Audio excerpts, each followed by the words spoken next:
But on the policy, an exclusive report from Sky News has revealed that Labor has launched a special campaigning fund to fuel anti-nuclear fake news. They're begging members for cash to finance it. Now, I hope it's going to be a bit better than some of those pathetic memes that Labor MPs were putting out on social media during the week. But in a newsletter briefing emailed to Labor's members, ALP National Secretary Paul Erickson called the coalition's nuclear policy a scam. And I think they are worried about this, Evelyn, because we do have a proposal. Now, sure, we don't have the numbers yet, they will come, but there is a proposal now on the table for the first time in a very long time to do something different with the energy mix in this country. And the only way that Labor can possibly hope to fight this is on the economics. They can't win the argument about safety anymore, even though you saw some of the premiers try to play along those lines, Jacinta Allen and whatever this week. But it was really interesting to see Peter Malinauskas, the South Australian Premier, who in my heart of hearts I believe supports nuclear energy, but he's had the talking to from Mr Albanese. He was much more mild in his criticism that, the economics doesn't stack up. It's literally the only argument they've got against the thing, right? Look, I think fear-mongering is a very powerful thing, and I think we've seen the fruits of what fear-mongering can do the last few years, and so I think Labor are going to perhaps lean on that a little bit, and the way that they're doing that is through this economic thing, because right now we are in such an economic crisis, a cost of living crisis. So if you say to somebody it's going to be hard for money or it's going to be harder on you, people are going to panic because right now we don't even know if we're going to be able to afford our winter electricity bill. So they will use fear-mongering to try and discredit the other proposal. That's a tactic. All politicians on both sides do it. They're all birds of the same feather, unfortunately, when it comes to that. But, I've got to be honest, I think that Liberal aren't going far enough with their proposition. I think, was it 2050? That they said we will have nuclear we can have one and online renewable by 2035 as small modular reactors. Yeah. I think that people would be a lot more comforted at home if they thought that it was going to happen a lot quicker than 2050. The only problem is that it does take a long time to build. But they did it over in China in less than 10 years. Well, they can do anything in China. We're all for importing people in Australia. Also were able to erect them very quickly as well, South Korea. And the thing is, if we don't put something else on the table, we keep going down the same road we are at the moment, Lucy. I mean, you can look at your power bill, I can look at my power bill. It's abundantly clear that, A, we didn't get our $275 off that was promised, though Bowen now says we're still working on it, we're still working on it. Yeah, it's still coming. But we're told that renewables are the cheapest form of power. They're not. It's abundantly clear. And yes, there is a big expense in setting up nuclear energy, but it's technology that can last for 80, 100 years. 20, 30 years' time, you've got to blow up the wind turbines and take them out the back of Queensland. If they're not already blowing up on their own, by the way. You've seen some of the footage across social media, but then you've also got to worry about, OK, where are we disposing of these wind turbines? I mean, we talk a lot about, when it comes to nuclear energy, about where we're going to, carefully dispose of that and the issues that are aligned in that respect.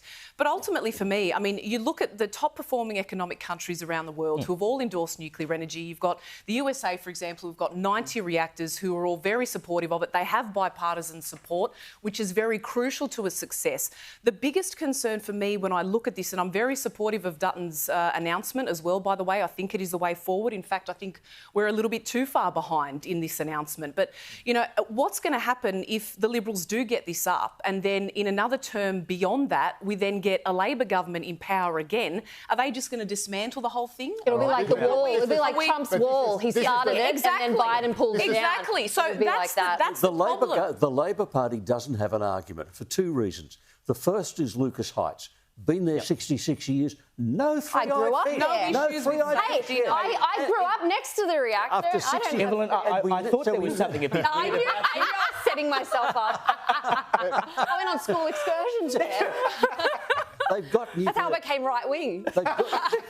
They've got Lucas Heights, right? So that we know that's what's going on, and it's worked safely for 66 years, and they're going to put nuclear reactors in submarines with sailors sleeping right alongside them. They haven't got a leg to stand on. The safety thing clearly is, and that's what I'm saying. They should make a sober economic argument against it, like Peter Malinauskas has done and like Chris Minns has done. And there, you'll notice there's a difference between the Labor left premiers and the ones on the right. As you'd like to point out. That's right, and because there is a very significant difference. And again, there's a sensible Labor right union like the AWU is actually pro-nuclear energy. The question is simply one of economics, and it's one of time frames. It's how quickly can they be up and running? Can they be up and running in time to meet our targets in 2050, let alone 2035? And is there, and what is the cost-benefit analysis? How much is it going to cost? Now, why wouldn't we build for the future, though? Because long-term, it does work better and economically better. If you can make that argument, if you present the costings, fine, absolutely. I'm not anti-nuclear in the slightest. But Dutton has not done that. Dutton just said... No, it's Albanese who hasn't done it. They will not supply their total costings. They won't do it. Miles was on television, breakfast television this week, and he was asked repeatedly, what is the total costing of switching completely to renewables? He didn't have a number. I'm not talking about costing the entire Australian energy system forever and ever, which can never be done. I'm just saying, cost just one nuclear reactor. Have a blueprint. This is this nuclear reactor. This is what type of reactor it will be. Well, I could say the same about renewables. Then we're all back to Graham Mark. Yeah, but we're doing renewables. That's the difference. We're doing renewables. And they're failing. And each of those projects does have a cost attached to it. It has a megawatt output. Just Dutton hasn't even provided the costings, the time frame of even a single one of these. Yeah, but it's like you expected him to come out with War and Peace and tell you every little bit of what was going to happen on the day. This is a guy who demanded, said there was nowhere near enough detail on the Voice. But he said it's on its way. He said it's coming soon, right? He said this announcement was the first step as part of a process building up towards the election in 12 months' time. So ultimately, I think, yes, I do agree with you, Joe, to an extent. I think it would have helped his cause much more if he was able to initially, right from the announcement, make it abundantly clear what the costings were going to look like. But he's already admitted it. He spoke to the Today Show the other day. He said it's coming. He's already said it's going to cost a fraction of what the Labor government are proposing in terms of their renewables. Something I think that we also need to discuss, and something I think that our country, culturally speaking, has got really long for a long time, is we're not planning for our kids and their kids and their kids. We are too short term. We're thinking right now, this is a really big cost now, but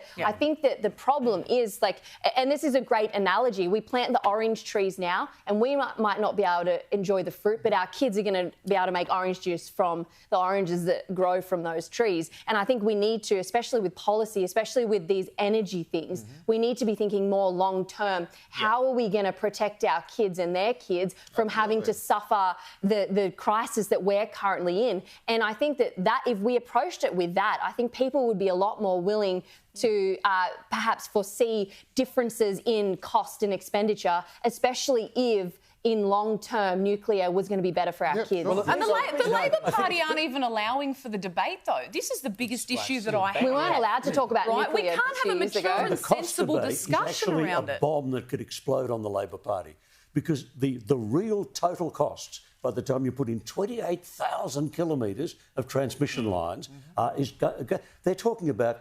One calculation I saw today was $1.2 trillion to get to switch Australia to renewables.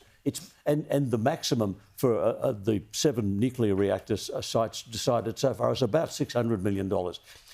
If they keep pushing this cost thing, Joe, it'll blow up in their face. Imagine they didn't waste the money on the Voice. That's the $600 billion or whatever you want to call it, or the $16 billion per nuclear reactor. And again, the last one in the UK, their costs are just blown out astronomically, right? So even the initial costs. What government project doesn't? That's right. No, I get that. I understand that. But that is just for the construction of the power plant. The $1 trillion figure that's bandied about, that is for the entire Australian energy network. We don't need a new network. It's existing. It runs to where the old coal-fired place.